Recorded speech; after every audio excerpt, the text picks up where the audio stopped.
Est-ce le Katanga une province ou bien un royaume? Ce qui a suscité ma question, sans trop perdre de temps, c'est cet article. Article écrit par quelqu'un qui a repris donc les paroles des membres de la chefferie de Bounkéya. Donc, vous savez, si vous connaissez l'histoire de Bounkéya, il y a Moussiri au milieu comme acteur principal qui avait pris la moitié des terres autour de Bounkéya, les terres de Bassanga. Il était un esclavagiste, il vendait les esclaves, il vendait les ivoires, les cuivres. Donc il est venu s'accaparer des terres de Bassangas, en bref. Et pendant cette même période, il y avait la période coloniale qui était tombée en place. Les Européens, à la conférence de Berlin 1885, s'étaient partagés d'abord l'Afrique et ensuite ils ont commencé à envoyer les explorateurs pour occuper maintenant des pays qui se sont partagés à Berlin. Ainsi, c'était la royauté de Belgique qui était tombée sur un plus gros morceau au centre de l'Afrique, qui va s'appeler plus tard l'État indépendant du Congo. Donc, c'était la période des explorations. On envoyait des explorateurs, accompagnés des militaires, des cartographes pour faire des cartes, des gens qui connaissent, qui peuvent lire les étoiles, direction du soleil, est-ouest. Donc, une expédition était composée de beaucoup de gens spécialistes dans un domaine. Les militaires, c'était pour la sécurité de cette expédition. Une expédition pouvait compter jusqu'à 100 personnes, 200 peut-être. Chacun jouait son rôle. Les militaires devaient donc pourvoir cette expédition de sécurité. Il y avait des médecins au milieu d'eux. Vous tombez malade, vous vous cassez la jambe, fièvre, je ne sais pas quel genre de virus vient de vous prendre dans la forêt du Congo. Un médecin doit prendre soin de toi. Ils arrivent là où ils sont en train de partir. Ils explorent la terre. Ils y voient la malachite, le cuivre. Ce sont les ingénieurs, les explorateurs qui sont toujours au milieu de ces gens-là. Donc les gens qui ont la connaissance des pierres précieuses, terre, mines, métallurgie, venant de l'Europe. C'est comme ça qu'une expédition était fabriquée. Et pendant ce temps, une expédition, donc les expéditions qui venaient, ne vous étonnez pas, même s'il y a des Anglais à l'intérieur, des Canadiens à l'intérieur, des Français, hein, des Italiens tels que les Savoriens de Brazza, il y a d'autres Italiens tels que les Franchi. On a donné même le port Franchi, port de Matadi, c'était port Franchi. C'était un monsieur Franchi. Tous les noms que Mobutu a changés quand il a organisé les choses, ça appartenait aux Européens. Ce sont ces gens-là qui venaient. Et au moment où ces gens-là venaient, qu'est-ce qu'ils ont rencontré du côté du sud du Congo, dans la province qui s'appelle Katanga? Ils ont rencontré un esclavagiste venu de l'Est du Congo. Il suivait une sorte d'itinéraire pour venir acheter les gens, les esclaves, pas même acheter, les attraper pour aller les vendre et profiter de prendre les ivoires. Et ce monsieur-là, il venait d'abord avec son père quand il était petit. C'est son père qui l'a initié à cette activité. Ce monsieur s'appelait Ngelengwa. Plusieurs fois avec son père, ils sont venus. Ils ont passé même nuit chez des chefs, dans des chefferies qu'ils ont rencontrées là-bas. Ils ont créé une sorte d'amitié. Son père vieillissant, le jeune homme grandissant, voyant, connaissant très bien le chemin, c'était des caravanes. Il ne venait pas seul comme ça, il venait en caravane avec beaucoup de gens armés. Car là où ils allaient, c'est pour voler les gens, les tourner en esclaves pour les amener à un point dans l'est du Congo qu'on appelle Zanzibar, qui est devenu Zanzibar. C'est un nom dérivé de l'arabe, c'est-à-dire la terre des hommes à la peau noire, Zanzibar. Boulongoya, il a habité par Bantu, Ngozi aussi. Et c'était les gens, les sultans arabes de la chefferie, donc, de Oman. Vous savez, il y a Iran, Irak, tout ça, Arabie Saoudite, Jordanie. Il y a aussi un petit pays là-bas, un sultanat qu'on appelle Oman. L'homme qui était à la tête, c'est le sultan. C'est le sultan. C'est leur titre chez eux, chez les Arabes. Le roi, on les appelait sultan. C'est eux qui ont amené même en Kiswahili, Sultani, il toquait en arabe. Ce sont ces gens-là qui descendaient à un moment donné avec des caravanes, des bateaux, suivant l'océan Indien, à la recherche des épices, des histoires là-bas à manger, des animaux. Ils ont vu un business qui consultait à s'accaparer des Noirs, les prendre comme des esclaves pour les amener au Moyen-Orient. C'est ainsi, d'autres Arabes étaient venus rester quelque part, comme à un centre d'activité, centre de liaison. Ils ont créé Zanzibar. Zanzibar, c'est quoi? C'est un centre d'activité. Les Arabes qui devaient venir, c'est pour prendre les esclaves. Ceux qui étaient là, à Zanzibar, avaient pour rôle d'entrer dans les forêts d'Afrique, à l'intérieur, jusqu'au Congo même, passer là où Rwanda est aujourd'hui, là où le Burundi se trouve, aller arracher des gens, exploiter des plantes. L'ivoire était à la mode dans ce temps-là. C'est ainsi que les gens qui étaient dans l'est du Congo, ceux qui ont la Tanzanie aujourd'hui, il y a des gens aussi qui accompagnaient ces Arabes-là, d'abord, dans ces activités. C'est-à-dire, un Arabe veut aller faire les aventures, attraper les esclaves, prendre des ivoires. Vous ne foutez rien dans votre village, vous n'avez pas de boulot, vous avez difficile à manger. Les Noirs de là, c'était lié d'amitié aux Arabes. Ils disaient, tu t'as mis chez ça, on peut aller. Les Arabes les prenaient, tuende. Et beaucoup d'Arabes ont engrossé les femmes noires de ce coin-là. Ils ont mis au monde des enfants métis, noirs, arabes. C'est de là qu'est venu les gens comme les typotypes. Typotype, c'était un noir arabe.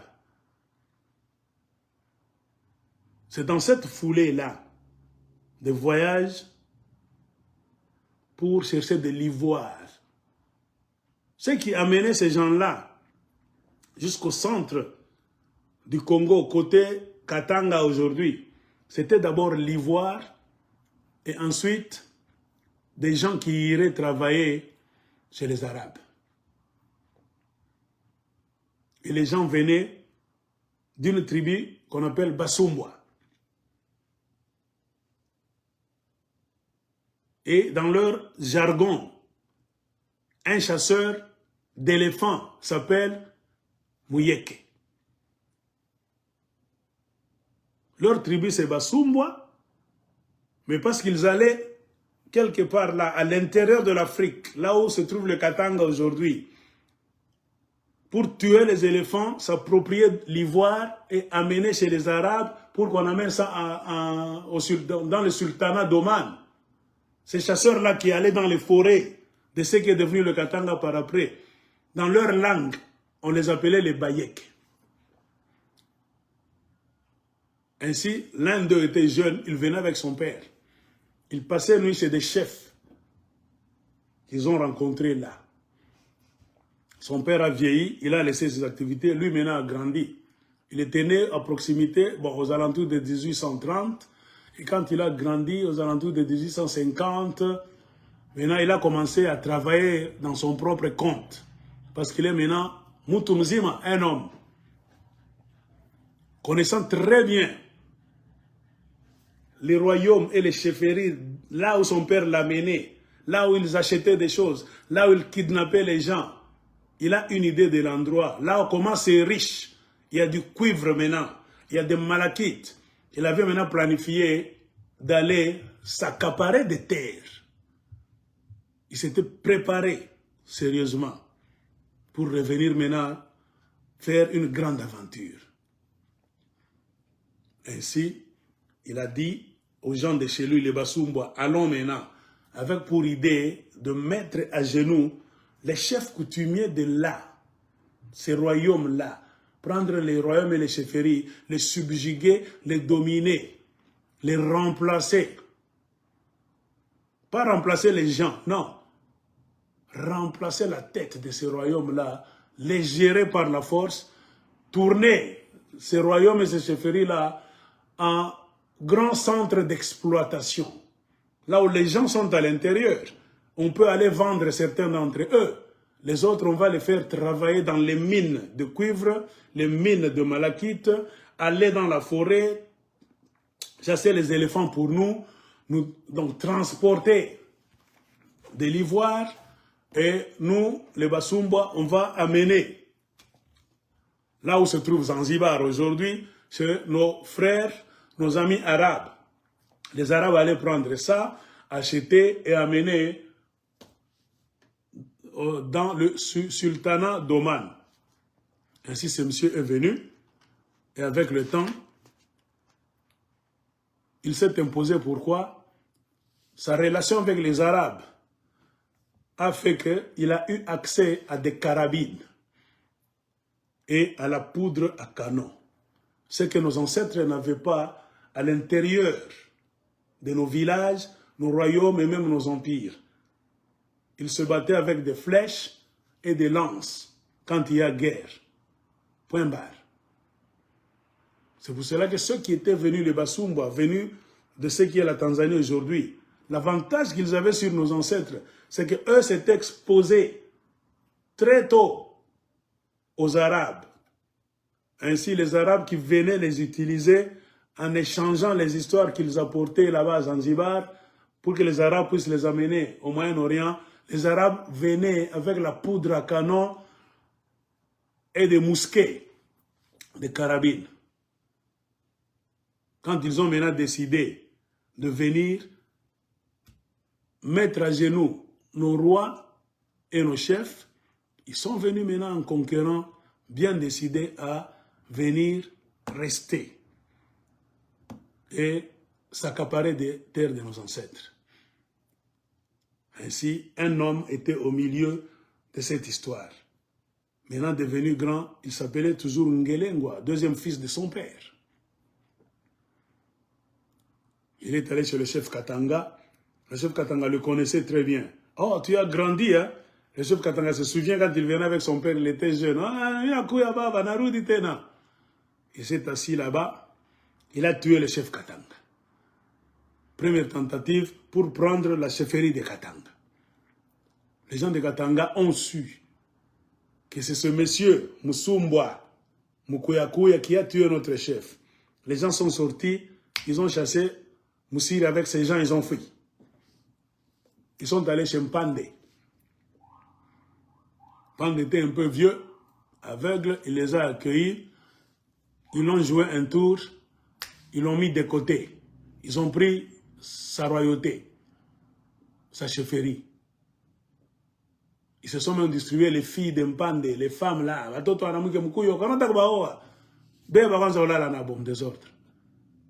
Et au centre de ce tas de bandits là-bas, de grands chemins, les esclavagistes, les criminels, les gens qui venaient pour l'ivoire, se trouvait un monsieur Ngelengwa, qui, à la longue, a dominé maintenant des kilomètres de terre, là où il y a les chefferies, surtout des Bassanga. Il les a mis à genoux. Il s'est maintenant autoproclamé roi. Je vais rester ici, j'y suis, j'y reste. Il cherchait maintenant un nom. Je vais devenir qui? Il a calqué le modèle, c'est le Karunda. Karunda.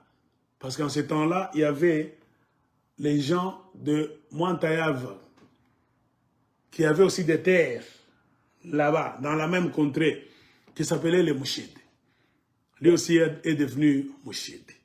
Avec le temps, il y a eu la mauvaise prononciation. Mouchide s'est tourné à Moussiri. Ils sont autoproclamés.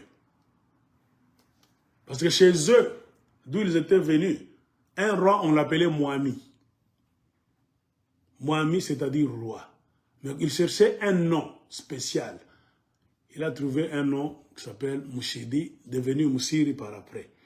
Selon les écrits d'un descendant, un homme de la famille, des gens de Bunke qui aiment écrire les livres, un certain Antoine, c'est pas Mounongo, il s'est expliqué quelque part l'origine du nom Moussiri. Il a dit non, c'est-à-dire la terre.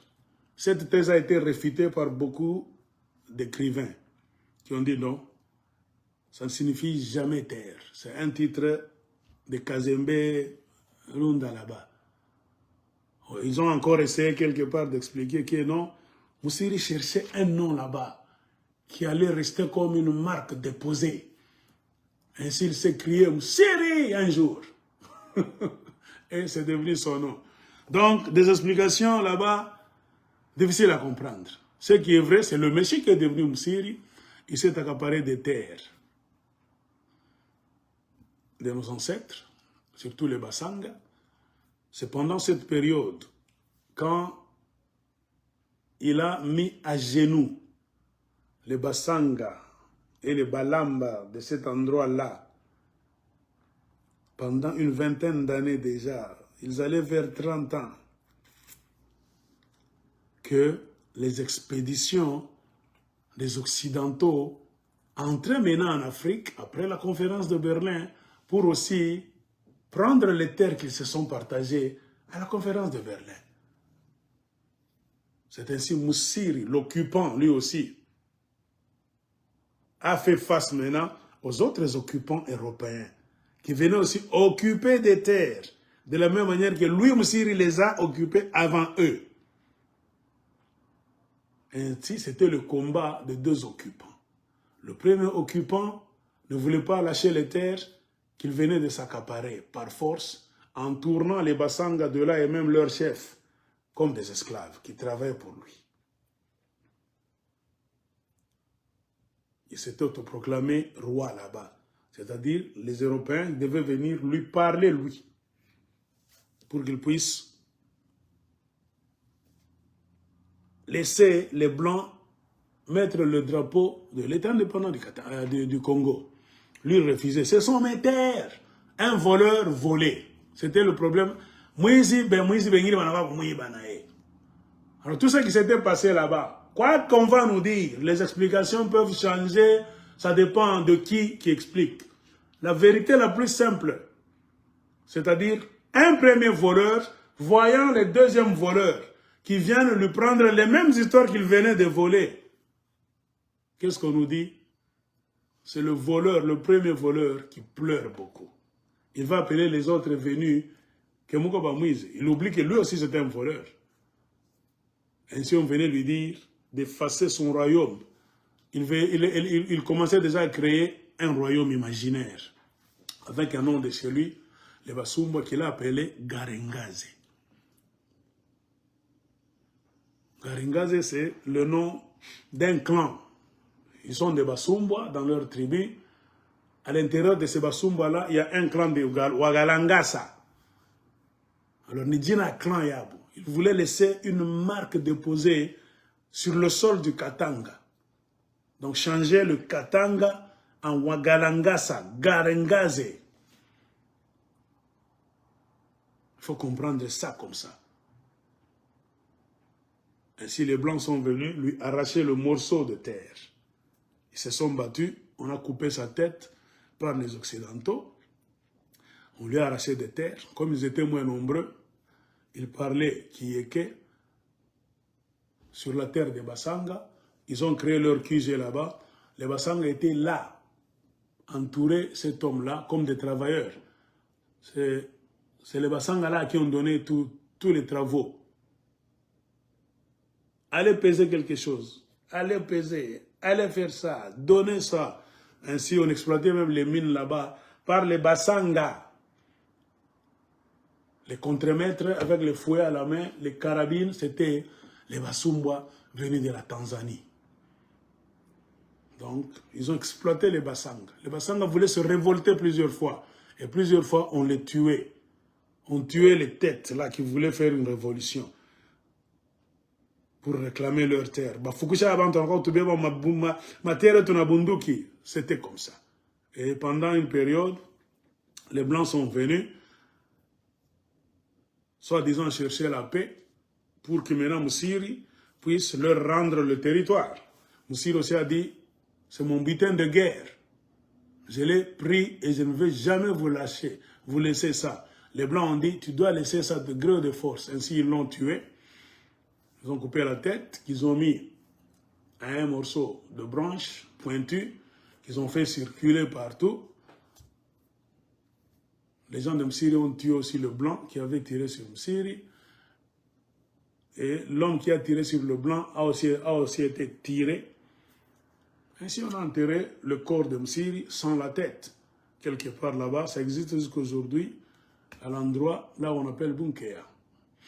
Msiri a décidé, pendant qu'il était au top de son règne, d'aller habiter à un endroit qu'on appelait Lunkea, parce qu'il y avait la rivière Bunkea. C'est la rivière Lunkea. Avec le temps, ils ont transformé Lunkea en Bunkea. Il a préféré mettre sa capitale là-bas. C'était à un endroit stratégique, selon lui. Donc, quand il a été tué, c'est les Blancs qui ont décidé qui allait succéder à Msiri. Sur conseil d'une femme là-bas, angolaise là, on a pointé un certain Kalasa Msiri. Et Kalasa Mwenda, c'est qui? J'oublie même son nom. C'est Mukanda Bantu, qu'on a choisi par les Blancs. Il est ici, Mukanda Bantu. Il était trop jeune, un petit là qui vivait à la cour du roi autoproclamé, Msiri. On a dit, toi, tu vas devenir chef de Bunkea. Les Blancs ont rendu toutes les terres que Msiri avait arrachées au Bassanga. On les a retournées. Vous voulez rester ici, Bunkea, c'est votre terre. Toutes les autres terres, les Blancs ont remis. C'est quand il est mort, M. Mukanda Bantu, après sa mort, on a laissé maintenant le pouvoir à Mwenda Kitanika. Il est ici. C'est Mwenda Kitanika qui a pris. Après, celui-ci, celui qui avait pris, c'est ici. Mwenda Kitanika. Alors, une chose que beaucoup de gens ne savent pas, c'est que Msiri n'avait pas d'enfant. Il y a même d'autres versions qui disent qu'il était stérile. Il avait des problèmes là, côté masculin. Il ne mettait pas au monde, il ne pouvait jamais engrosser des femmes. C'est pour cela, à sa mort, il n'y avait pas d'enfant propre de Msiri pour succéder à la tête du royaume. Ainsi, les Blancs se sont consultés avec les deux frères de Msiri. Ils ont mis un garçon là, un jeune homme qui vivait à la cour. Point barre. Ainsi, c'est à partir de ce jeune homme qu'on a tout ce monde qu'on a aujourd'hui du côté de Katanga qui se disent descendants de Msiri. Donc, c'est seulement par mauvaise information. Msiri, il n'y a pas de descendants de Msiri. Ce sont les descendants de qui? Descendants de Mukanda Bantu. Msiri n'a pas de descendance, car il n'avait pas d'enfant. Alors, c'est ainsi que la chose s'est faite. Avec la colonisation, les Blancs ont pris les terres et les Baïs qui étaient moins nombreux, ils ont commencé maintenant à travailler avec les Blancs contre les Bassangaphones. Toute campagne de punition, s'accaparer des terres, corriger les gens qui voulaient se rebeller. Les Baïs qui étaient moins nombreux aussi, se sont tournés en agents secrets et policiers des Blancs.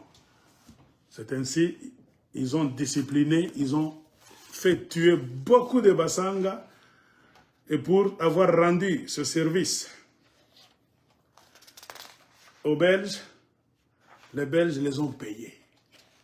Ils les ont encore retournés à Bunker. Parce qu'ils avaient fui Bunker. Quand ils étaient, après la mort de Moussiri, ils ont fui. Les Bassanga les attaquaient pour dire se sentant en insécurité, ils sont allés construire un camp de réfugiés quelque part, près du camp des Blancs,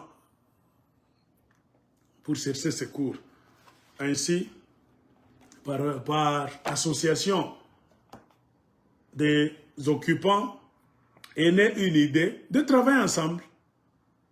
Ils ont dit oui, comme les Bassanga nous chassent de leur terre, nous voulons rester ici, travailler avec vous les Blancs pour les corriger. Ils ont fait ce sale job pendant beaucoup d'années. Ils ont fait tuer beaucoup de Bassanga. Ils ont travaillé pour les Blancs.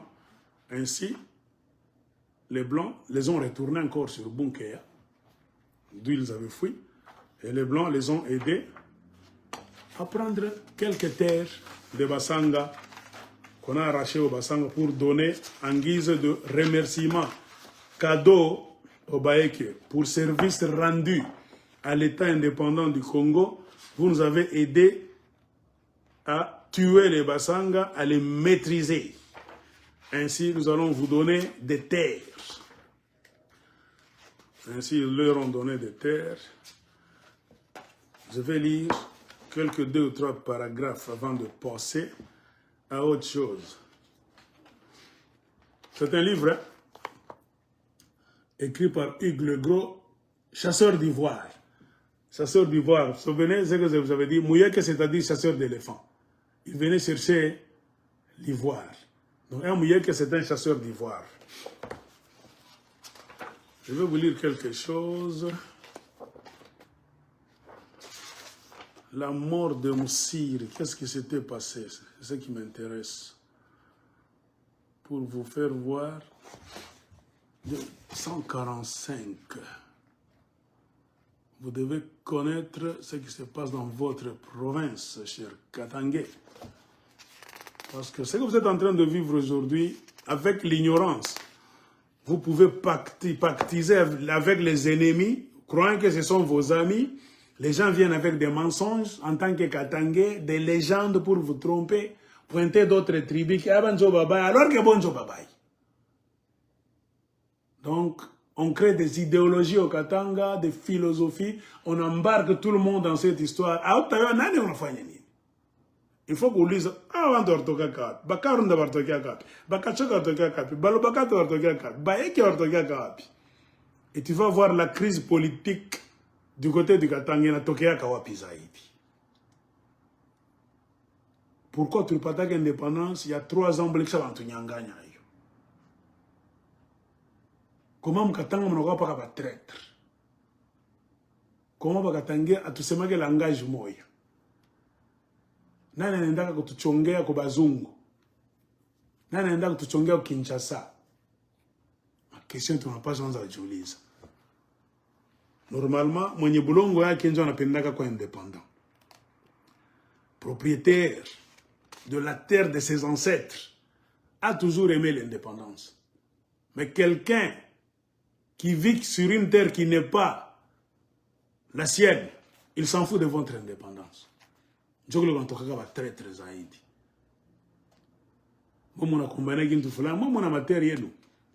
L'histoire de vos royaumes là-bas, ça va vers 400 ans, 500 ans, 600 ans. Vous voulez l'indépendance? On a besoin de l'indépendance. Parce que cette indépendance-là va vous profiter, vous, les vrais autochtones des terres. Ça ne va pas profiter aux gens venus d'ailleurs. Ainsi, les Rwandais ne voudront jamais vous voir, vous les Congolais, même les Katangais être indépendants. Même là au Katanga, il y a trop de Katangais là-bas. Amouya toka kawapi. Jo munanza, baba yake ni wa wapi? Mama yake ni wa uku. Comment une nationalité est douteuse? Comment tu as des origines qui créent problème, polémique? Et ces gens-là, et quand vous regardez leur façon d'opérer, Ils ne sont pas katanguistes. Ils aiment vos terres. C'est pourquoi j'ai dit quelque part, tous aiment le Katanga. Mais personne n'aime les Katangais. Personne n'est là pour servir les Katangais. Mais tout le monde aime le Katanga et ses mines. Je sais que beaucoup de Katangais n'ont pas encore compris. Alors, je lis à partir d'ici. Hein. Je ne vais pas beaucoup lire. C'est à partir d'ici, nous sommes au paragraphe 3. Chasseur d'ivoire, page 147. On parle de la mort de Moussiri et la fin de la chefferie, bien royaume de Garengazé, que Moussiri avait réussi à créer en s'accaparant des terres de Bassanga. Le démantèlement du royaume Yeke va alors se précipiter. Après la mort de Moussiri, les Bassouma n'étaient même pas nombreux. Ils n'étaient pas très nombreux pour faire tête face aux Bassanga, non. Ils avaient seulement les armes et la poudre. Point barre. S'ils n'avaient pas ça, les Bassanga allaient les tabasser et les chasser. Ils vivaient comme ça avec les armes chaque fois. Et pour faire peur aux Bassanga, les maîtriser, il fallait mettre en place un système de massacre exagéré. Un petit problème, papa, banaoua. Oh, complot, on te soupçonne seulement. Même si c'est le mensonge. Moussiri t'appelle. Hein, tout ça. Pébaye, Nyonga.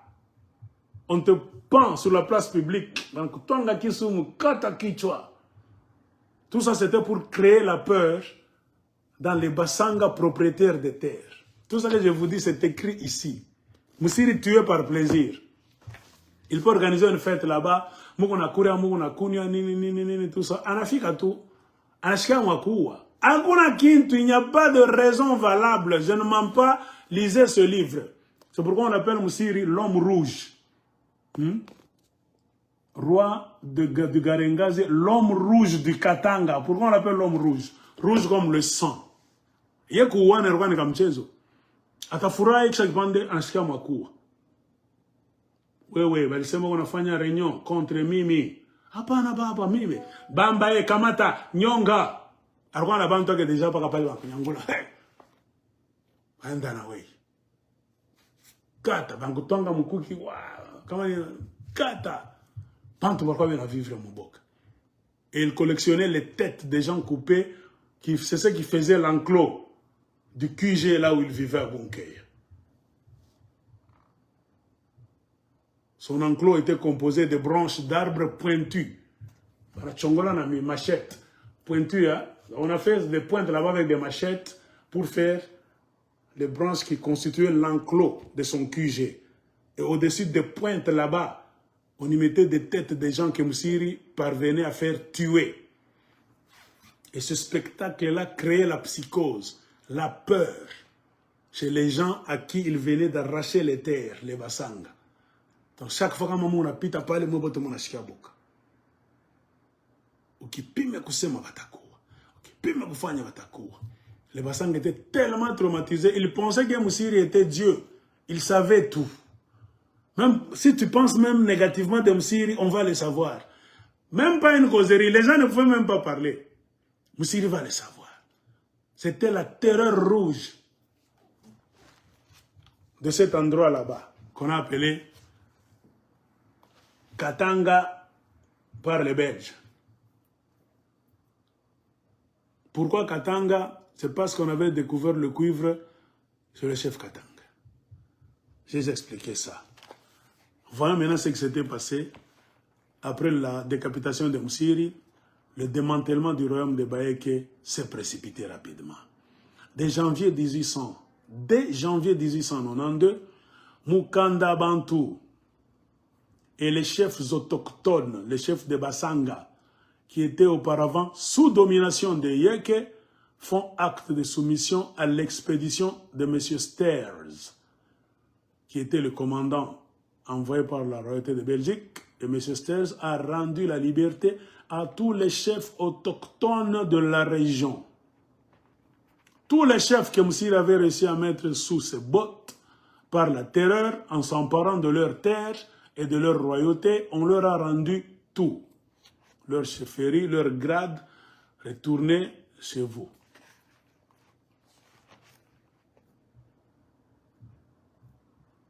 En quelques mois, Bunkea est dépeuplé, chacun rejoignant sa région d'origine.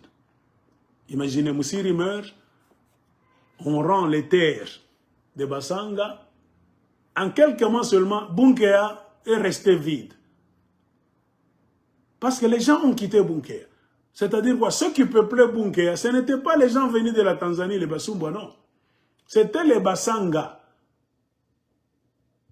qu'on amenait à la cour royale par force, comme des valets, les gens qui allaient travailler pour le chef. On te prend ta chefferie, mon abaki a parlé, pour vous contrôler afin que vous ne puissiez pas aller faire des complots dans la forêt. Hein? On vous prend votre chefferie, restez ici. Vous restez des valets. On prend vos filles, on se les partage. Les Basumbo couchaient avec les filles Bassanga des familles royales. C'était la stratégie de Moussiri. Prenez toutes les filles, surtout des familles nobles royales. C'est comme ça qu'on prend une royauté. Oh, nous mtoto qui amba munani tout botte ba cousine beba botte bana kabulana. Gratuitement comme ça.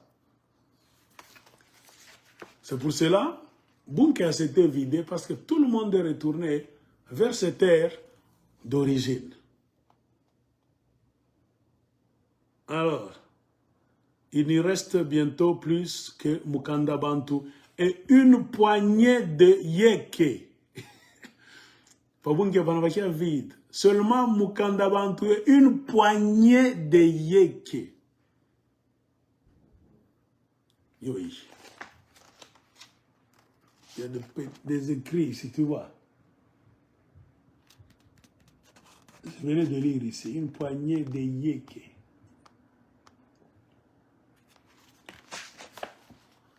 L'État indépendant du Congo ne dispose à cette époque que d'un poste au Katanga, le long de la Lofoy, avec une quarantaine d'hommes dirigés par M. Verdick et M. Legat. L'État indépendant du Katanga ne pourra donc pas maîtriser la situation politique anarchique qui va résulter de la fin subite du royaume de Yeke. Donc la chute du royaume de Yeke qu'on appelait Garengaze a créé un désordre. Parce que les Bassanga ne voulaient pas que les Yeke restent là. Ils les attaquaient. On ne peut jamais cohabiter avec ces gens.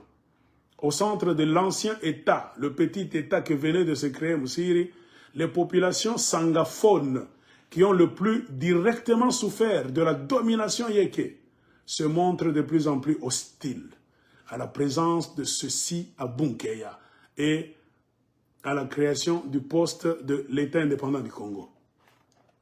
Les Bassanga ne voulaient jamais que les Yeke restent là-bas. Toke bende kwa leur tokaka bende. Pas seulement les Yeke, même vous les Blancs, vous êtes aussi venus occuper nos terres. Et les Yeke et vous les Belges, sortez d'ici. Il y avait des mouvements de révolte sur toutes les terres de Bassanga contre les Yeke et les Occidentaux. À l'est, le long du Muero, il y avait un certain Simba qui continuait à ravager la région alors qu'un autre Arabo-Swahili nommé Chiwala s'était installé au pays de Balamba et il y semait la terreur.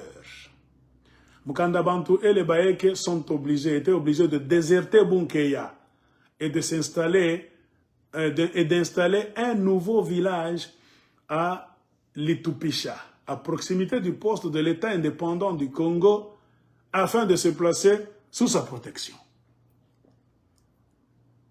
Donc Mukanda Bantu, l'homme à qui on a laissé le poste, comme Moussiri vient de mourir et que Moussiri n'avait pas d'enfant. c'est toi Mukanda Bantu, tu dois remplacer Moussiri, ce monsieur Mukanda Bantu. Il avait fui. Donc, les Bayek étant aussi moins nombreux que les Bassanga, ils avaient jugé bon de fuir. Parce que les Bassanga les menaçaient. Pour trouver protection où près du camp des Belges et d'autres Occidentaux qui étaient venus. Ils avaient ouvert un poste là-bas, des Occidentaux. Sorte de fort, forteresse. Les Bayek sont allés créer un camp de réfugiés près des Occidentaux pour chercher protection. Car le courant ne passait plus entre eux et les Bassanga qui exigeaient qu'ils rentrent d'où ils étaient venus. Dès la mort de Moussiri, Mukanda Bantu et les Yeke deviennent maintenant des auxiliaires, les plus zélés des agents de l'État indépendant du Congo. C'est ainsi qu'ils ont boulé. Si nous ne faisons rien, on va nous finir par les Bassanga. D'ailleurs, nous sommes très moins nombreux. Pour survivre, qu'est-ce qu'ils ont fait? Ils ont offert maintenant leur service aux Blancs colonialistes là-bas, les colons. En 1893, alors que M. Brasseur a remplacé M. Legat au camp de la Lofoy, les Bassanga se font de plus en plus menaçants. Les agents de l'État indépendant du Katanga, secondés par les troupes Yeke, les combattent et réduisent en ayant leurs aspirations à l'indépendance. Maintenant, les Bassanga étaient en face et des Belges. On dit Belges parce que c'est la Belgique qui les a envoyés. Ils étaient de plusieurs nationalités, mais les Belges étaient très nombreux là-bas. Donc les envoyés du royaume de Belgique, ces blancs-là, et les Bayeke étaient devant. Les Sanga de ce côté, Mutoke Mwebote Mwende. Ainsi, les Yeke ont trouvé bon de se joindre aux Blancs comme leurs auxiliaires, car ils savaient aussi l'art des carabines. C'est au moyen des fusils qu'ils sont parvenus à mettre les Bassanga à genoux, à en faire leurs esclaves. Maintenant, c'est deux forces, force occidentale et force africaine de Bayeke, dans une unité, travaillaient maintenant pour discipliner les Bassanga. Qu'est-ce que le livre nous dit? Ils ont tout fait pour combattre et réduire en ayant les aspirations des Bassanga. Quelle aspiration? À l'indépendance. Par la suite, les Yeke ont participé à toutes les grandes campagnes militaires menées par les agents de l'État indépendant du Congo, que ce soit contre Simba, Chiwala ou les révoltés Tetela qui se sont réfugiés sur la dépression de l'Upemba. Là où se trouve le parc Upemba aujourd'hui, la contrée là-bas, il y avait des Batetela à un certain moment qui s'étaient réfugiés là-bas. C'est-à-dire qu'ils fouillaient aussi des guerres quelque part là chez eux. Après avoir marché des kilomètres, je soupçonne, ils s'étaient retrouvés là-bas. Donc ils représentaient aussi un danger pour les intérêts des Belges. Les Belges les ont repoussés avec l'aide de qui? Des Bayek. En 1906, peu avant sa mort, Mukanda Bantu et les Yeke réintégrèrent le site de Bunkeya.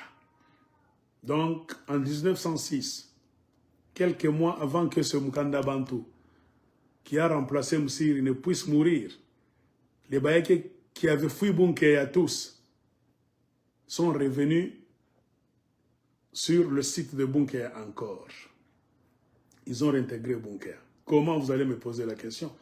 Le livre continue en disant, pour service rendu à l'État, les agents de l'administration belge ont créé une importante chefferie Yeke qui reprend maintenant les terres autour de Bunkeya. Et on les a données aux Bayek. Et une grande partie du territoire de Bassanga. Les Blancs ont remis Bunkeya aux Bayek et une grande partie des terres de Bassanga tout aux alentours. Le livre nous dit, pour service rendu à l'État indépendant du Congo. C'est l'administration de l'État indépendant du Congo qui leur a donné ces terres en guise de remerciement. Vous avez travaillé avec nous pour tuer les Bassanga, les corriger et les maîtriser. Thank you, Bayeke. Et le paragraphe finit sur ce ton. Les terres appartenant au Bayeke et au Bassanga. Ainsi, ils leur ont donné quoi aussi? Une partie du territoire Tsanga entre Likasi et Fungurume, ainsi que la totalité du pays de Benamitumba. Donc, même la totalité du pays de Benamitumba était donnée au Bayeke. Si vous vous demandez, les Benamitumba, c'est où? C'est l'Uboudi. Si la chefferie de Bayeke contrôle l'Uboudi aujourd'hui, ça a été donné comme un cadeau par les Belges. Ils sont allés tuer les Bassanga de Benamitumba. Pas tous. Ils ont tué une grande partie et une partie était restée. Ainsi, avec l'aide du gouvernement de Blancs, gouvernement des colons, les Bayekis ont trouvé bon de travailler pour les colons contre leurs propres frères africains, autochtones Benyeboulongo, qui étaient les Bassanga.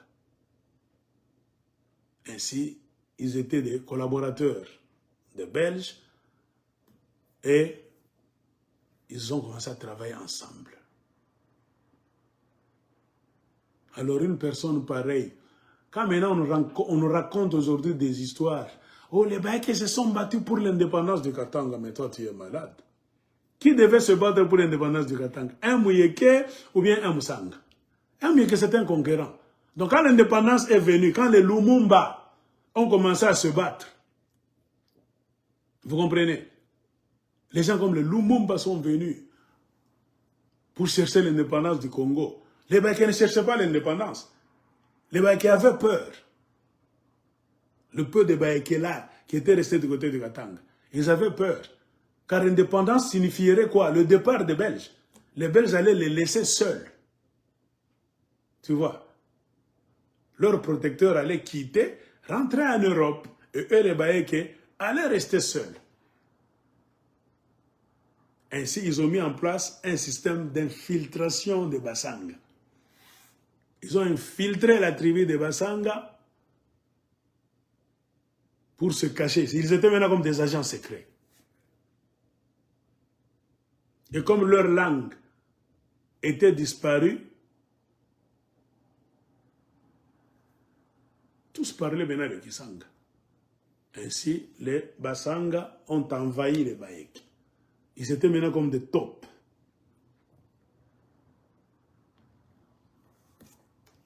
Ainsi, l'indépendance est venue. Vous connaissez la suite. Maintenant, il y a un document que j'ai découvert quand je lisais quelque chose. Ce document était écrit en 2020, le 14 novembre, par un certain monsieur Frédéric de Natal. Donc, ce Frédéric de Natal a donné des interviews à Odile Monongo. C'est une femme qui vit aux États-Unis d'Amérique. Elle a joué le rôle comme de porte-parole, porte-voix, pour réclamer la tête de Moussiri, leur ancêtre, selon ce texte. Maintenant, là où le bas blesse, c'est le titre de l'article. Bien que c'est un monsieur d'autre qui a écrit ça, mais il y a des bribes d'interview d'une femme de la famille qui règne sur Bunkea et des alentours. C'est-à-dire quoi? C'est un texte compilé et accepté par la chefferie de Bunkea. Ils ont utilisé ce website pour porter la voix afin de réclamer la tête de Moussiri qu'eux-mêmes appellent leur papa. Mais là, qu'est-ce que le texte nous dit? C'est ça qui m'a étonné quand j'ai découvert ceci. Qu'est-ce qu'on nous dit? La monarchie katangaise réclame la tête de son souverain. La monarchie katangaise réclame la tête de son souverain. Si un homme, un intellectuel, tombe, donc, se retrouve devant un texte pareil. Rien que le fait de lire le titre, ça vous dit déjà beaucoup. Donc, qui sont les monarques du Katanga? La monarchie katangaise, c'est-à-dire le royaume katangais. Les monarques du Katanga réclament la tête de leur souverain. Si quelqu'un vous dit la monarchie anglaise a perdu la reine, maintenant c'est son fils Charles III qui est devenu le roi. Élisabeth II était la reine d'Angleterre, de tous les Anglais. Son fils maintenant prend le rôle de sa maman. Charles III est maintenant le roi d'Angleterre. Leur système qui est là, c'est ce qu'on appelle la monarchie anglaise. Bafalme ya Ungereza. Bonjo barwa. Kizazi kia barwa ba Angleterre.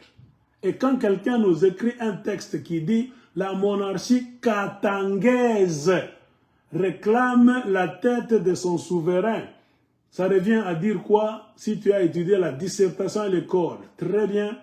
Et si tu sais raisonner, donc le Katanga c'est un royaume.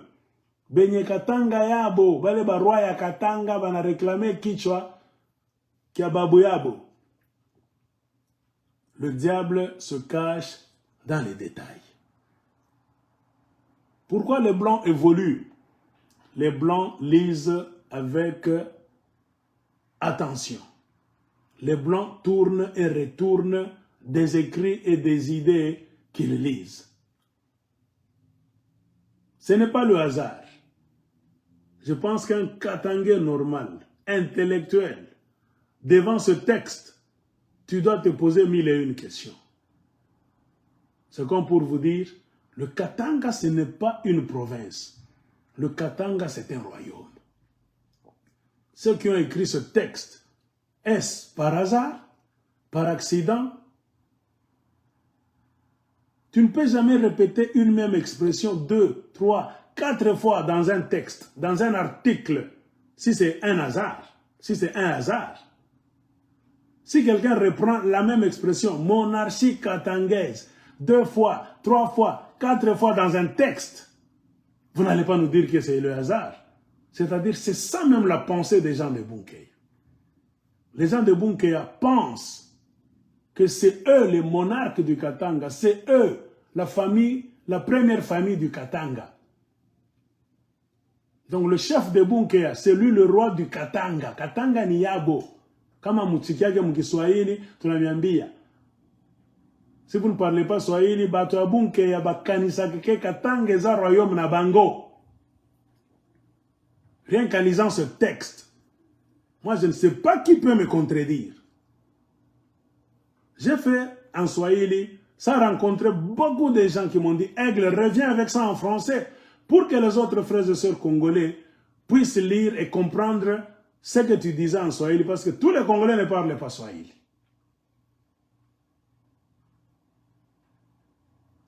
À supposer que c'était l'empereur de Lunda, de Bakarunda,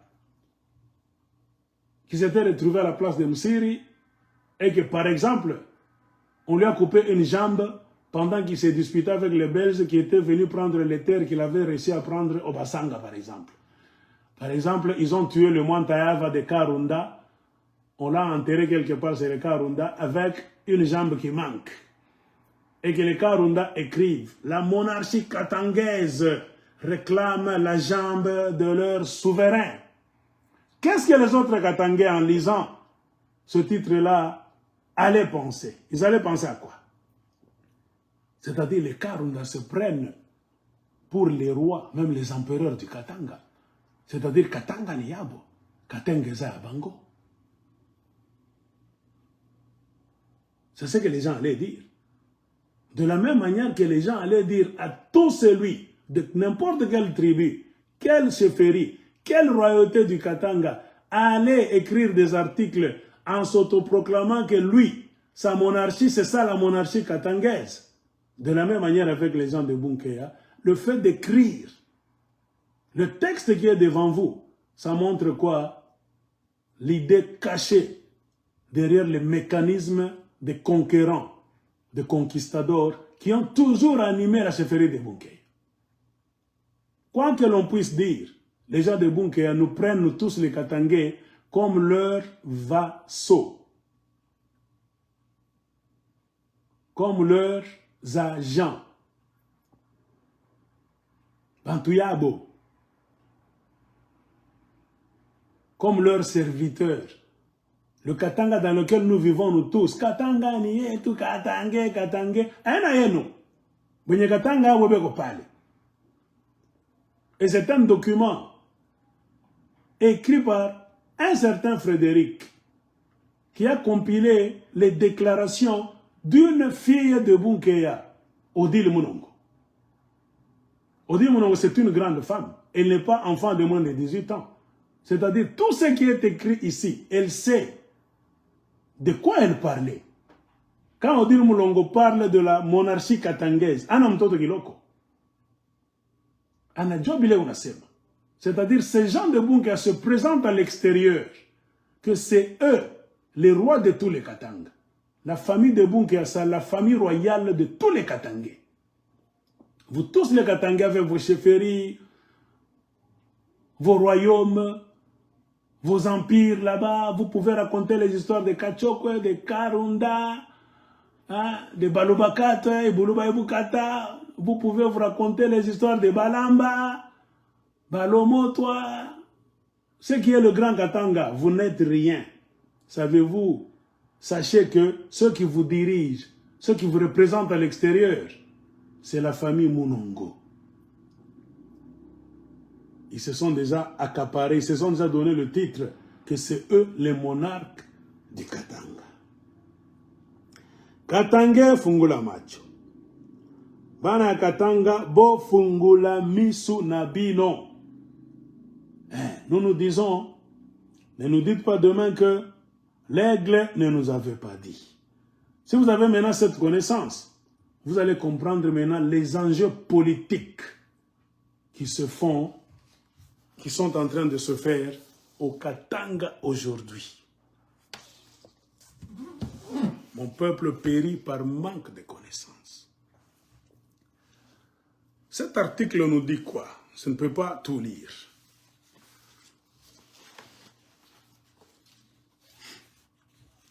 J'ai imprimé ça pour mieux lire, parce que je ne peux pas, la lumière là de l'écran, tout ça, je ne peux pas lire là-bas. Cet article expose les lamentations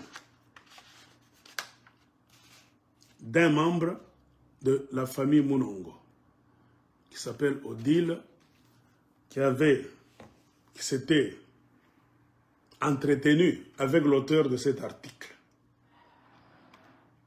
L'auteur s'appelle Frédéric de Natal. Je ne le connais pas. Ne me posez pas de questions. Bonjour, existe-t-il ce Frédéric ou pas? Moi, je ne sais pas. Est-ce un nom d'emprunt? Je ne sais pas. Une stratégie pour donc brouiller les pistes? Je ne sais pas.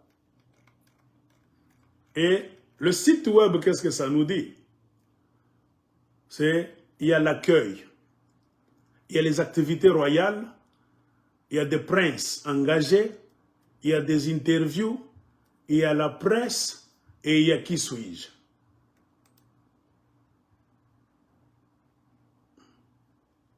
Voilà.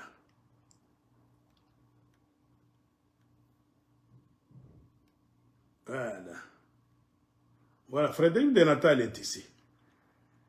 Voilà, c'est envers Frédéric de Natal qu'Odile Munongo a donné l'interview. Je comprends maintenant. Il est ici. Frédéric de Natal s'est présenté. Donc, un membre de la famille Munongo l'a contacté. Parce que ce monsieur, il traite le sujet des rois.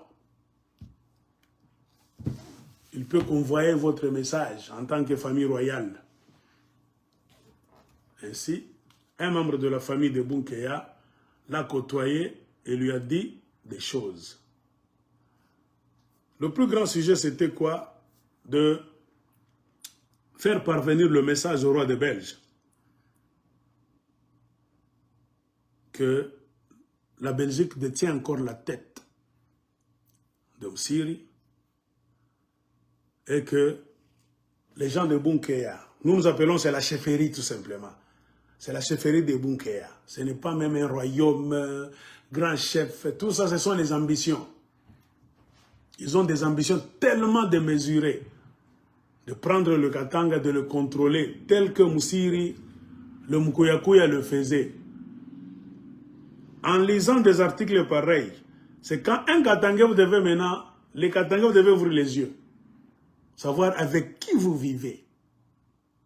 Vous collaborez avec qui. Ils n'ont pas encore laissé cette mentalité des occupants qui avaient animé leurs frères, leurs ancêtres qui étaient venus. Les gens de Bounké ont encore cette mentalité. Moi, j'ai la chance de tomber sur leurs articles. Je parle en fonction d'un article qui existe. Je sais que le Congo n'a pas beaucoup d'électricité. Le système Internet au Congo est problématique. Il y a beaucoup d'histoires qui font à ce que les Congolais, vous ne savez pas ce qui se passe même au Katanga. Même les Congolais qui sont en Occident, ils jouent les jeux vidéo, ils regardent les novellas, à l'Internet là-bas, c'est la musique congolaise. Peu de Congolais ont le temps de se poser des questions sur la situation politique du Congo et la crise que nous sommes en train de voir au Katanga, les enjeux. Il y a des choses qu'on ne nous avait pas dit par nos papas, nos grands-pères. Des choses qui se passaient avant l'indépendance, pendant l'indépendance, après l'indépendance, avant la sécession katangaise, avant même l'indépendance du Katanga, pendant l'indépendance du Katanga, même après l'indépendance du Katanga, beaucoup de Katangais ne savent rien. Ils disent des histoires qu'on leur a racontées par certaines personnes. Si tu tombes sur des dossiers, des documents, tu vas maintenant te rendre compte que beaucoup d'histoires qu'on nous raconte, même à propos de l'indépendance du Katanga, la chute du Katanga après l'indépendance, Mobutu reprend les choses. Ce sont des mensonges. On a pris des bourreaux pour les présenter comme des héros. Et les victimes qui sont tombées pendant, après, avant même l'indépendance du Congo et du Katanga, on les a représentés comme des traîtres. Peut-être, parfois même on les oublie, on n'en parle pas. Mais ceux qui ont trahi, qui ont travaillé pour, donc, détruire l'indépendance du Katanga, comme c'est eux, l'histoire a toujours été racontée par qui? Par les vainqueurs. Les gens qui étaient sous la table là, en train de truquer l'indépendance du Katanga, quand ça a échoué, leur mission a réussi, c'est eux qui vont raconter la fausse version. C'est comme au Rwanda de Kagame aujourd'hui. La seule version que nous connaissons du génocide du Rwanda, c'est la version de Kagame, sponsorisée par les Américains. C'est fini. Les Hutus, génocidaires. Même du côté du Katanga, c'est comme ça. Même du côté du Congo. Combien de Congolais savent dans quelles conditions Lumumba était mort? Peu de Congolais. Il y a encore des dossiers secrets auxquels même des soi-disant professeurs intellectuels congolais n'ont pas accès. Quand tu donnes une interview à un monsieur, Frédéric de Natal, qui écrit un article, il doit d'abord te le montrer. Tu dois approuver, oui. Là-bas, je n'ai pas dit ça. Non, le titre là-bas, ce n'est pas la vérité, il faut changer le titre. Si c'est un titre de hasard, on va comprendre. Mais ce mot, monarchie katangaise, n'est pas seulement dans le titre. Ça se retrouve même dans les paragraphes. 2 ou 3 fois. Quand tu lis, très bien, tu sens que le mot monarchie katangaise revient encore. Alors moi, ça m'a tiqué. J'ai compris la philosophie de la famille Monongo de Bounké. Ils se prennent pour les chefs de tous les Katangais. C'est-à-dire, moi, je suis Katangais, je suis Bantuyab.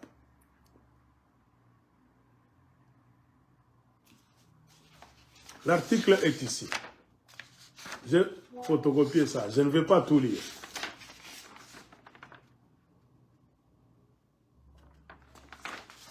Je vais lire le point saillant.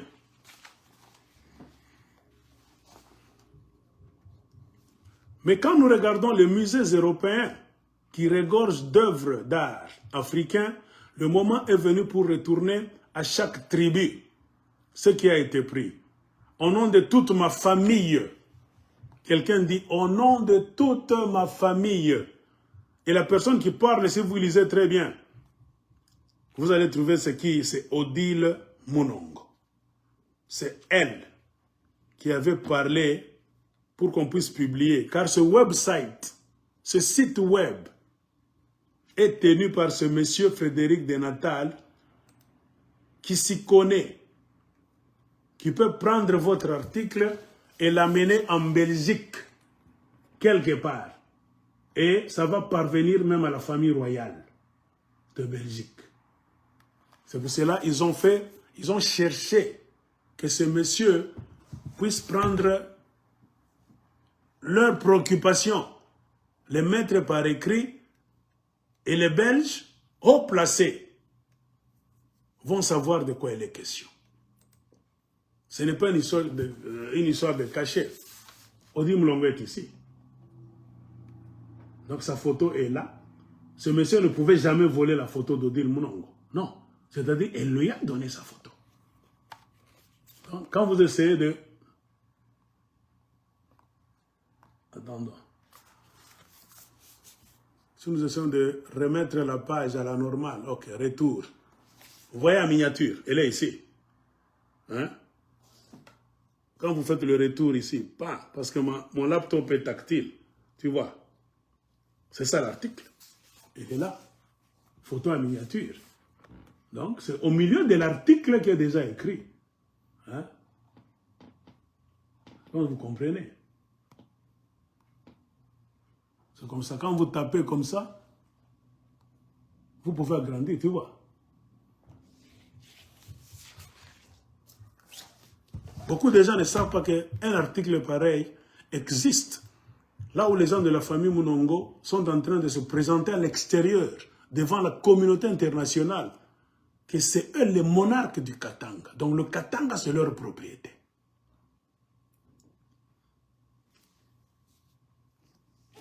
Ils ont dit que, au nom de toute ma famille, c'est Odile qui a dit, je demande à la Belgique de nous restituer la tête du roi Msiri. La princesse Odile Monongo vient d'écrire à Philippe, roi de Belge, afin que son gouvernement restitue immédiatement les restes du monarque de Bayeke et qu'il présente des excuses publiques. Que la Belgique retourne les restes du monarque de Bayeke, Msiri, et que la Belgique présente des excuses. Alors, on continue. Figure de la résistance coloniale, le crâne de Mwenda Msiri Ngele Ngwashitambi a été rapporté en Europe et serait toujours entreposé dans un musée d'histoire naturelle de Bruxelles. Donc, dans la famille Monongo, on pense toujours que la tête de Msiri a été rapportée à Bruxelles, exposée dans un musée obscur quelque part. Le paragraphe continue. La monarchie katangaise est indissociable de l'histoire du Congo belge et de son combat pour l'indépendance. Donc, je ne veux pas donner l'impression de quelqu'un qui invente les histoires. Voilà. Je suis en train de lire sur ma feuille, mais l'article c'est ici. La monarchie katangaise. Ici. Cette ligne. La monarchie, quand vous lisez, maintenant vous descendez. Qu'est-ce qu'elle dit? La monarchie katangaise est indissociable de l'histoire du Congo belge et de son combat pour l'indépendance. Avec, en fond de toile, un certain Bob Denard, cependant un doute demeure sur l'authenticité du crâne de ce souverain esclavagiste. Hein? L'homme qui a écrit l'article aussi, il met aussi ses pensées. Moussiri, c'était un souverain esclavagiste.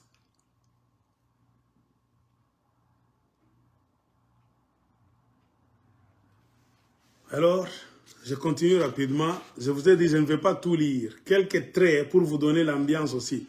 Alors que le royaume a été secoué par d'importantes manifestations organisées par le mouvement local de Black Lives Matter, la vie des Noirs compte, la monarchie katangaise exige du gouvernement du roi Philippe qu'elle restitue le crâne du roi Mwenda Moussiri Ngelengwa Shitambi, figure emblématique de la résistance coloniale et de l'esclavagisme dans cette partie de l'Afrique centrale.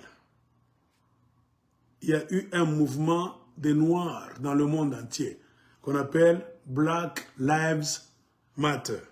Donc, la vie des Noirs compte. Ce paragraphe nous dit quoi? Ce mouvement de Black Lives Matter a aussi secoué donc le royaume de Belgique.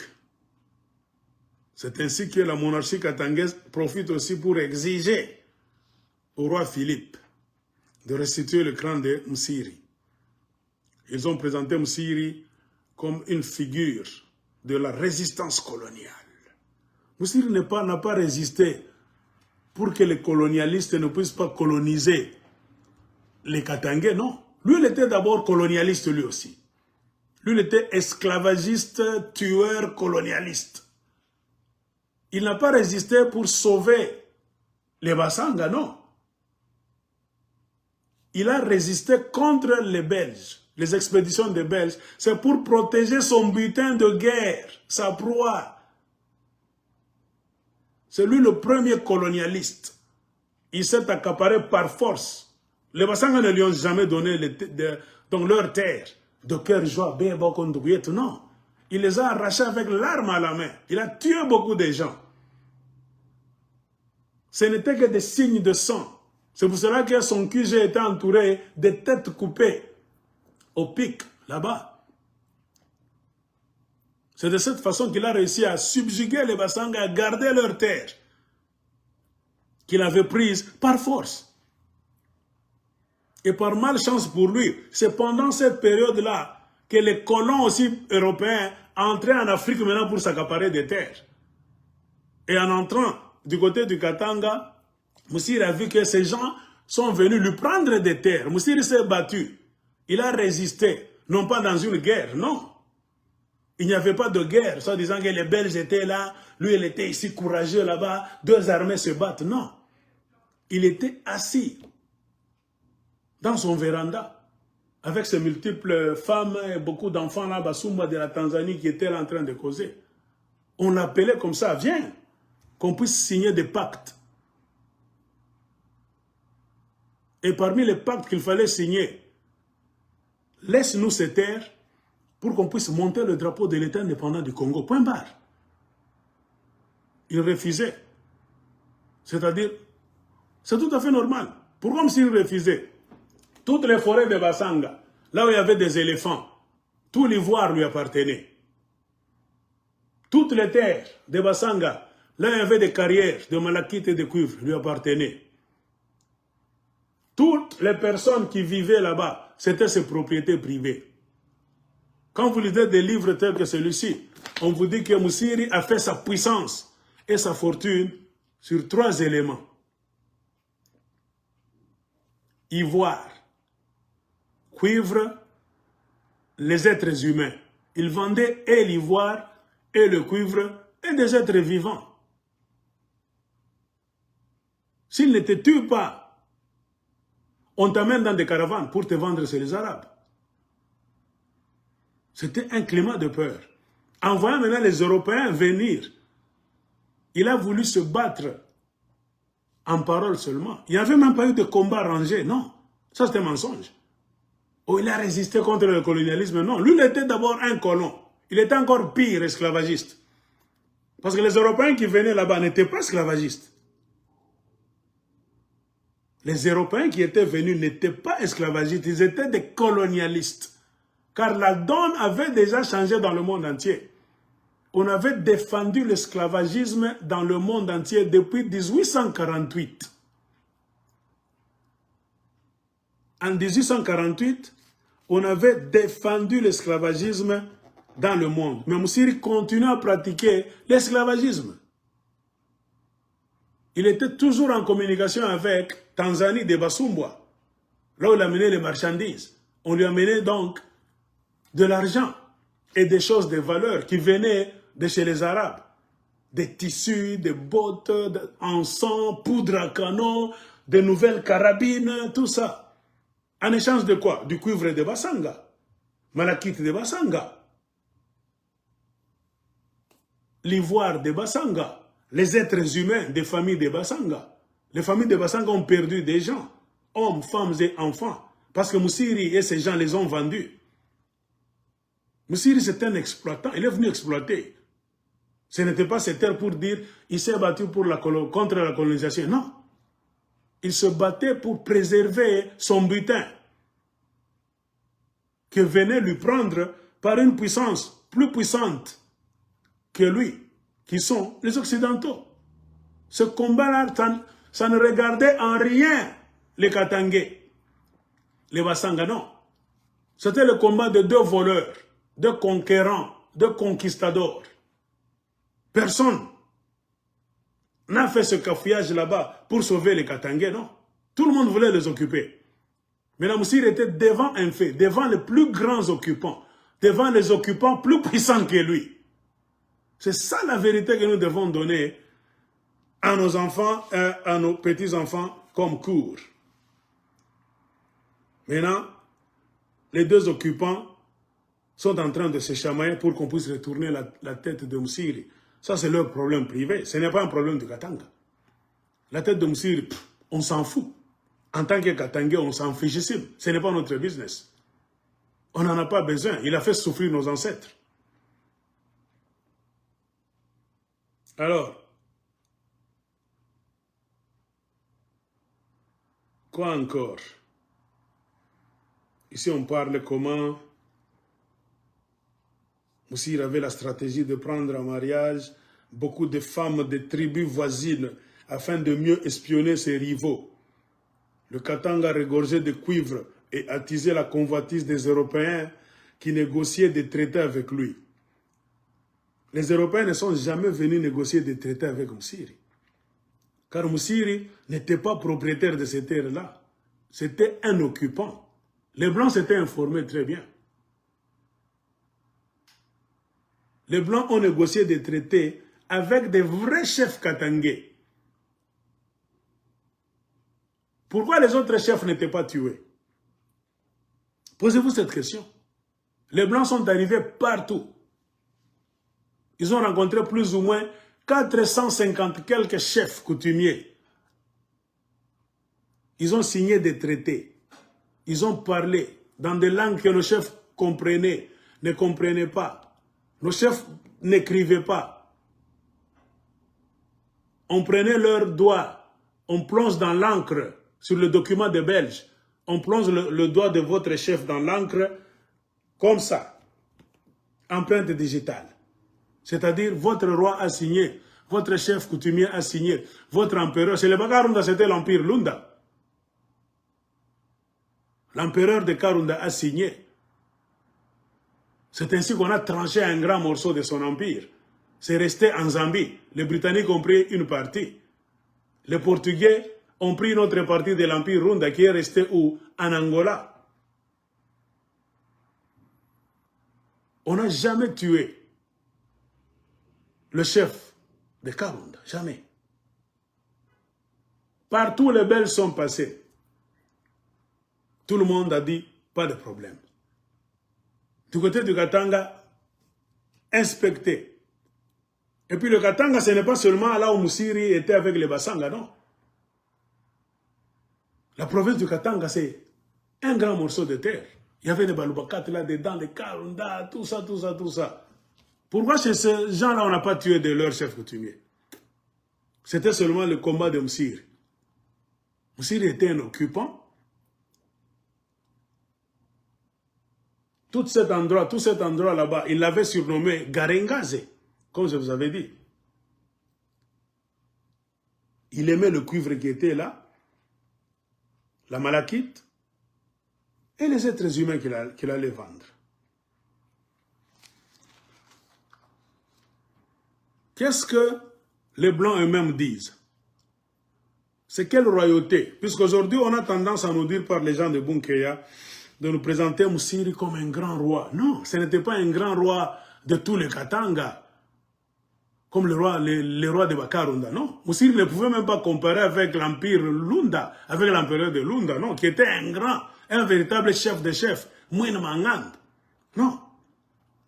Moussiri, c'était là, Bunkeya et les alentours, les terres de Basanga. Comprenez pourquoi son combat était contre les Basanga. Point barre.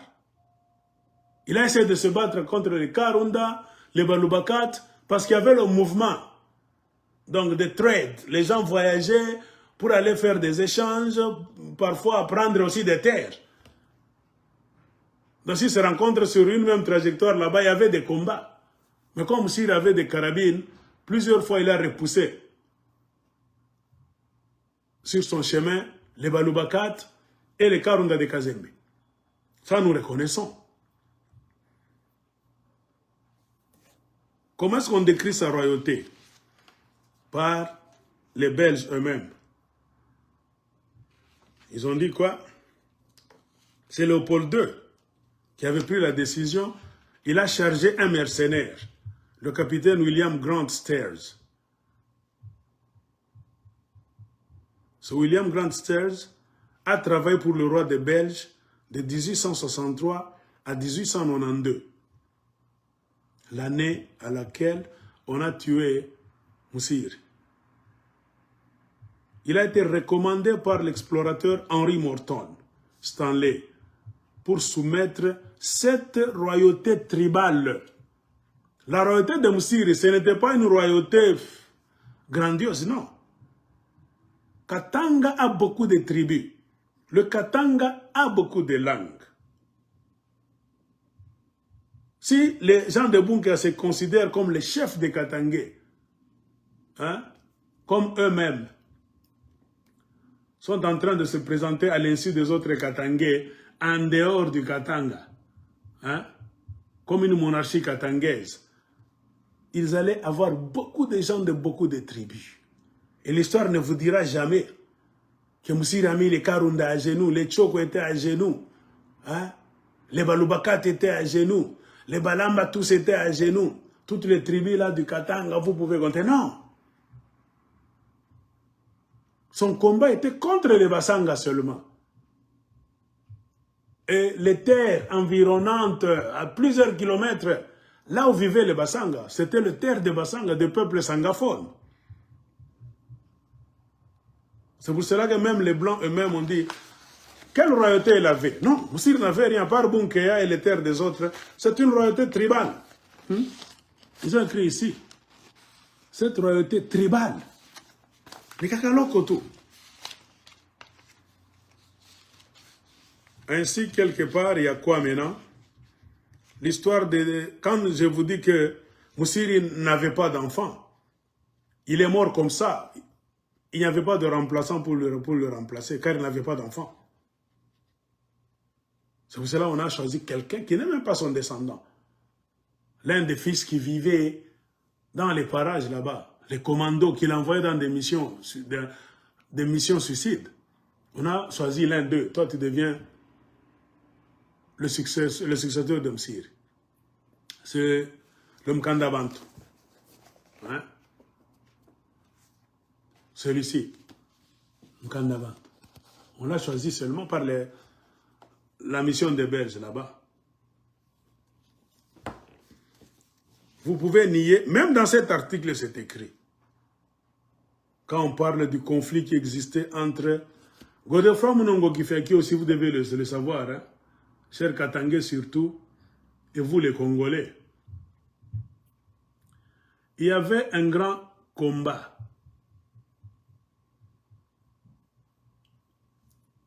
Regardez cet article. Si vous descendez très bien, il y a maintenant l'endroit là où on écrit l'histoire de Chombeka, Godefroid Munongo. Ça, c'est le papa de Odile Munongo, les Inamizi et consorts. C'était l'ennemi juré de Lumumba. S'il y a quelqu'un qui détestait Lumumba sérieusement, c'est ce monsieur. Il avait une haine viscérale contre Lumumba. Parce qu'ils se sont rencontrés à Kinshasa, même à la table ronde de Bruxelles. C'était déjà des politiciens. Ils sont venus du côté du Katanga avec les Tchombe, tout ça, dans le cadre de la Konakat. Ils sont allés là-bas. Ils ont vécu ensemble à Kinshasa pendant beaucoup de temps. Pendant que Lumumba a formé son MLC. Mouvement pour la libération du Congo. C'est quoi? Lumumba avait créé quelque chose comme ça. Je vais lire ça ici. Un mouvement national du Congo. Lumumba, ce n'était pas MLC. MLC de Jean-Pierre Bemba. Pour Lumumba, c'était MNC. N comme Nancy. MNC. Mouvement national congolais. Alors, du côté des autres provinces, du côté de Katanga, il y avait la Konakat. La Confédération des associations du Katanga. C'était deux poids politiques qui cafouillaient pour le pouvoir. Ils se rencontraient à Kinshasa souvent, pendant qu'il y avait le vent des indépendances dans beaucoup de pays d'Afrique. Ainsi, les Belges avaient senti une poussée. Ils préparaient déjà à lâcher leurs mains du Congo. C'est pendant ce temps-là que les gens comme des Munongo, des Tchombe, les Lumumba, les Mobutu, tout le monde se rencontrait là-bas, des Kassavubu, c'était cafouillage. Ils ont vécu pendant plusieurs années avant de former quelque chose qui allait aller en Belgique sous forme de table ronde. Ils se connaissaient dans leur causerie, ce qu'ils se disaient eux-mêmes. Les autres se sont créés des amis. Mais ce qui est étonnant, c'est que ce Godefroid Munongo qu'on appelle Kifiakio, lui, dans les relations qu'il a réussi à se faire là-bas à Kinshasa avec d'autres politiciens, il s'est créé une haine avec Lumumba. Une haine viscérale. C'est ainsi, il a dit, ce sera Lumumba ou moi. Ce n'était plus maintenant la politique, c'était une vengeance personnelle. Quand vous lisez par exemple, il a même dit, ce sera Lumumba ou moi. S'il me tombe entre les mains, je le tuerai. Donc lui cherchait à tuer Lumumba de ses propres mains. Ce n'était plus la politique. C'était autre chose. Ce n'est pas l'aigle qui a écrit. Lisez ici. Ce sera Lumumba ou moi. Lui, sa mission était d'effacer Lumumba de toutes les manières. Pourquoi ce n'est pas Tchombe qui a dit ça? Tchombe était Katangais aussi. Un leader charismatique du côté de Katanga.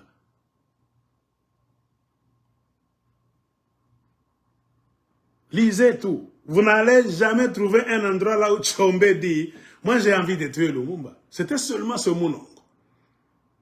Ce n'est plus la politique, c'était maintenant assassinat. Il faut qu'on au type. C'est pourquoi j'ai dit au Katanga, moutafute ma document. Vous allez connaître la vraie vérité de l'histoire. L'indépendance du Katanga et l'indépendance même du Congo. C'est ça le rôle. Nous nous disons, l'histoire qu'on nous a toujours racontée, c'est une histoire mensongère du Congo. Qui doit réflexionner cette histoire? Les Chiés, génération Batoto Valero. C'est ça le rôle que je suis en train de faire.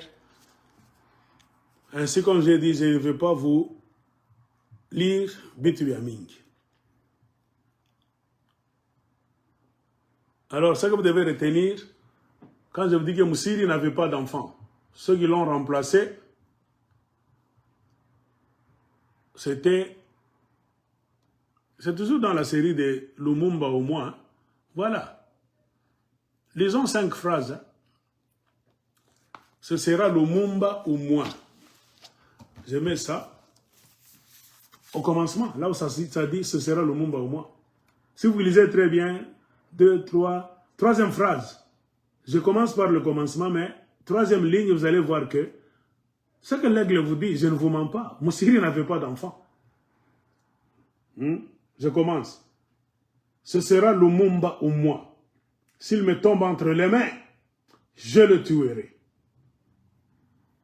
La monarchie katangaise soumise et annexée. Ils ont repris leur phrase magique. Au lieu de dire la chefferie de Bunkeya. La chefferie de Bunkeya soumise et annexée. Les Belges s'installent à la tête de Bunkeya. Et les Belges installent à la tête de Bunkeya le fils adoptif du souverain, donc du chef Moussiri, tout en le menaçant de lui faire subir le même sort. Ce devait être la phrase véritable. Mais comme eux ont la folie des grandeurs, qu'est-ce qu'ils ont écrit? Ce sera Lumumba ou moi. On recommence encore. S'il me tombe entre les mains, je le tuerai. Ce sont les paroles de Godefroid Munongo, Shombeka, le papa d'Odile Munongo. Et la phrase continue.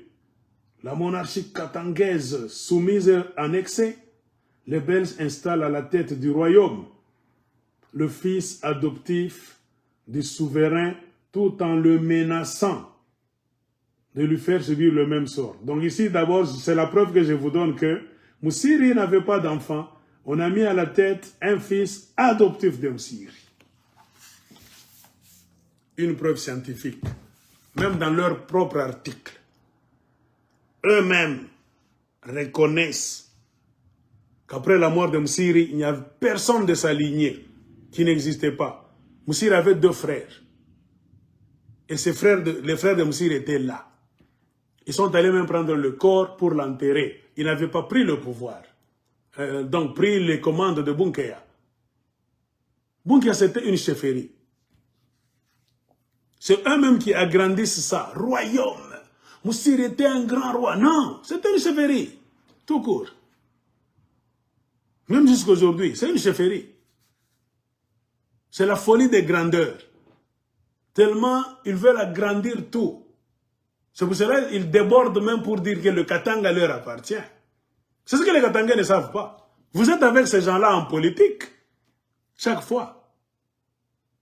Vous ne savez pas ce qu'ils font à l'extérieur, en dehors du Katanga, ce qu'ils disent à leurs partenaires. Quand ils voyagent, quand ils se téléphonent, ils se présentent que c'est eux, les monarques du Katanga. Le Katanga, c'est leur royaume. Bakatanga bajua que non chef coutumier bengi le baka na cheka cheka ba kuma kipushi kuma musumba mwini kana na banta umye ni banani fungule ni match.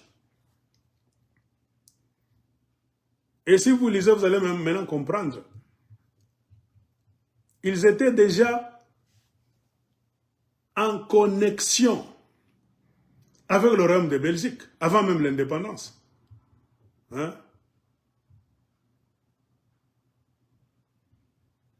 Ils étaient déjà en connexion avec la Belgique. Munongo Godefroid qui fait qui? Quand vous lisez quelque part, on nous dit quoi? Entre ces 2 politiciens, il y avait une haine que tout sépare entre Godefroid Munongo et Lumumba. Lorsque le Congo déclare son indépendance en 1960, les Belges qui ont peu goûté au discours humiliant de Lumumba prennent contact avec le prince Munongo, Godefroid et Moïse Tshombe, le fondateur de Konakat. Ce sera la sécession. On va comprendre. Qui était à la base de la sécession du Katanga? C'est les Belges. Ils n'ont pas aimé le discours de Lumumba, mais comme celui qui contrôle le Katanga, contrôle la politique du Congo, ça a toujours été comme ça, et même aujourd'hui, ça se répète. Il faut arracher le Katanga à Kinshasa, pour que Kinshasa reste à genoux. Ce sont les Belges qui ont mis en place cette histoire de sécession. Ils ont contacté Munongo et Tshombe. à qui ils ont donné Mounongo a été nommé automatiquement. Ils ont fait de Mounongo ministre de l'Intérieur.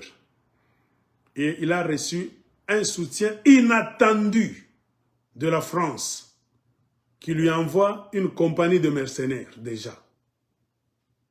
Les affreux, avec à la tête un certain Bob Denard.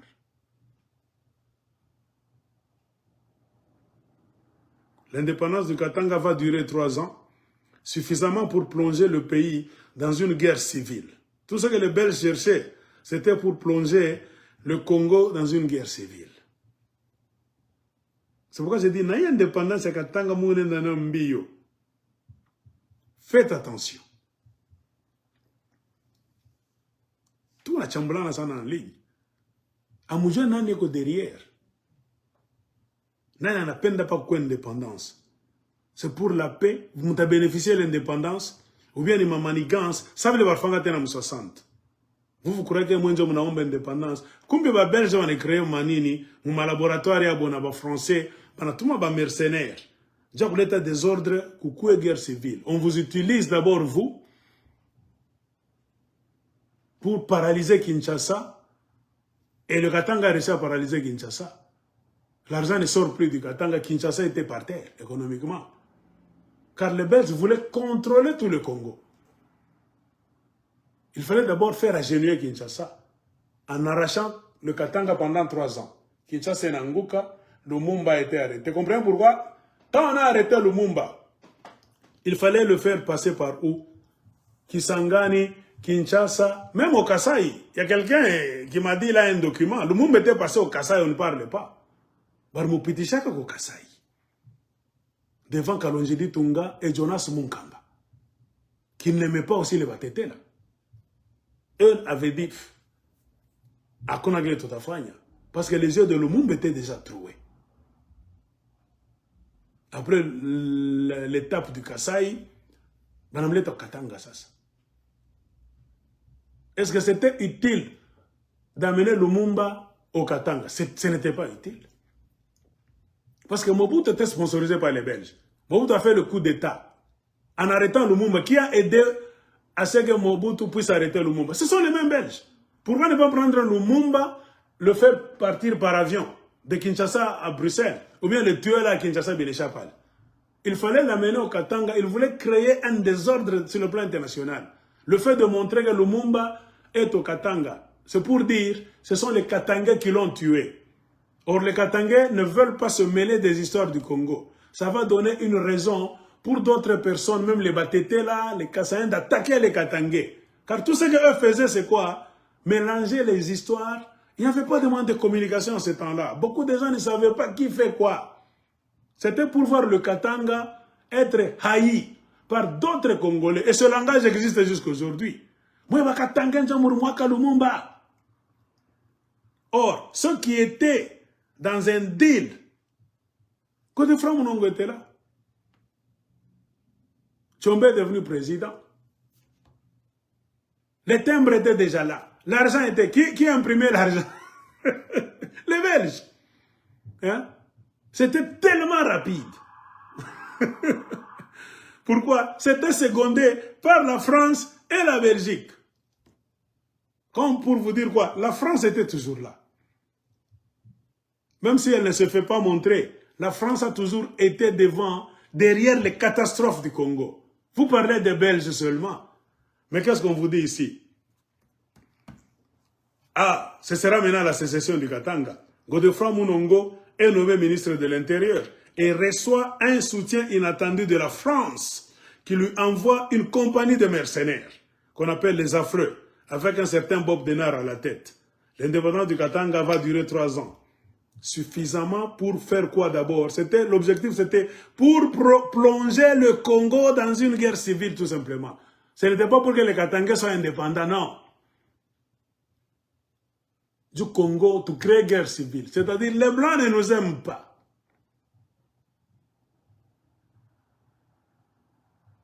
Créer une guerre civile, un nettoyage tribal et orchestrer l'assassinat de Lumumba. accusé de livrer le pays aux soviétiques. On a dit que Lumumba a un pays soviétique. En janvier 1961, on a mouru Lumumba. Mission accomplie. Ce n'était pas nécessaire qu'on amène Lumumba au Katanga, mais parce que quelqu'un le réclamait, quelqu'un avait promis pour leur conflit qu'eux-mêmes connaissent. Il avait dit, ce sera Lumumba ou moi. S'il me tombe entre les mains, je le tuerai. J'avais cherché des documents de la conversation qui avait eu lieu entre ce Godefroid Munongo et Lumumba. Les histoires existent. Moi, je vous dis, c'est question de chercher. Tout existe chez les Occidentaux. Il y a des documents empilés, compilés quelque part. Lumumba avait des yeux déjà troués depuis Kinshasa. Kinshasa, Kisangani, Kinshasa, Kasai, Katanga. Pourquoi on l'a amené au Katanga? Pour rien. Il était déjà à moitié mort. Du Godefroid Munongo Mpokele a dit venger. Et des Belges étaient encore du côté du Katanga pour le recevoir. Quand vous regardez maintenant ce truc, Tshombe est absent, président fantaisiste quelque part. Tout ce qui s'est passé là, bien mingi Tshombe birumupitak. Aranja kubishutuka kana yepa yana cheka lwaki. Hein? Pourquoi? Parce que, qu'est-ce qu'on vous dit? Il fallait d'abord que Munongo soit nommé ministre de l'Intérieur. Et automatiquement, qu'est-ce qu'on vous dit? Il a reçu un soutien inattendu de la France. Malamoué. Banatouyan mercenaire. Ainsi, ils continuent à réclamer la tête de leur souverain Msiri. Et le paragraphe nous dit, depuis 1997, donc 1997, c'est le roi Godefroid Munongo Mwenda, 8, qui règne sur la monarchie katangaise encore. Tu vois, ils répètent leur vocabulaire. Donc, monarchie katangaise.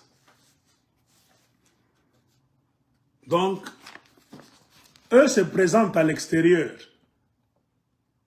que le Katanga, c'est leur bien privé. Lisez. Ah. Lisez le commencement de ce paragraphe. On demande la restitution. Voilà tout ça, mais ce n'était pas moi. Vous savez. Commencez par ici. On demande la restitution du crâne de mon arrière-grand-père. Répète à satiété la princesse Odile Munongo sur les réseaux sociaux. Depuis 1997, c'est le roi Godefroid Munongo Mwenda 8 qui règne sur la monarchie katangaise en tant que Ngone Mwemera Milimo, c'est-à-dire le continuateur de l'œuvre de son homonyme qui a régné de 1976 à 1992 sur son royaume avant de décéder d'une mystérieuse crise cardiaque alors qu'il s'apprêtait à faire des révélations sur la mort de Lumumba. Godefroid Munongo Kifakio est mort comment? Quelques jours dans la conférence nationale souveraine. Pourquoi? Parce qu'il s'apprêtait à faire des révélations sur la mort mystérieuse de Lumumba. C'est-à-dire, il était Wakati.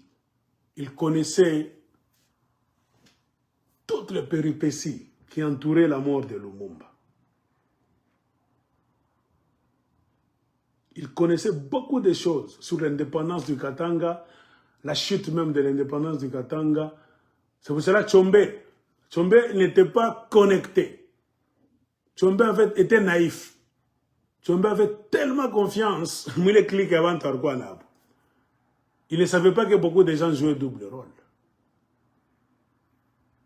On l'a utilisé seulement Lisez les livres. On a utilisé Tchombe dans beaucoup d'histoires, tout ça. Coincé.